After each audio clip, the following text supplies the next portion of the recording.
Hello, in this video I'm gonna show you how we can change the home screen wallpaper on Motorola Edge 50 Pro. In order to do that, we can do two things. The first one is we can press and hold your finger on an empty space in the home screen, then we will open this menu, and now at the bottom we can tap wallpapers. And then over here at the bottom we have four options. We can choose your photos that you have saved on your smartphone. You have made with AI, We have dynamic and created images. So I'm gonna set up a dynamic one. Let's go to dynamic. Now we have the list of some example dynamic wallpapers. Let's say I'm gonna choose this one, so I'm gonna tap in order to download it, and after a few seconds you should be able to set it. There we go. Now we can select the wallpaper that we just downloaded, press set wallpaper, and now we can set home screen. There we go.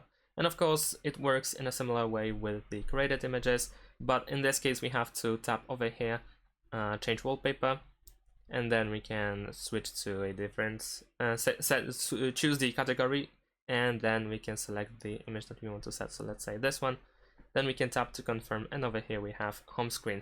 Now another way to go to the same settings is through the settings. So we can swipe and go to the settings, and now over here we need to go to personalize to open this menu, and then tap on the left side where you should have the lock screen. So let's tap here, and now as you can see we have the same settings. And that's it. Thanks for watching. Give a like and subscribe to my channel, and see you in my next videos. Bye.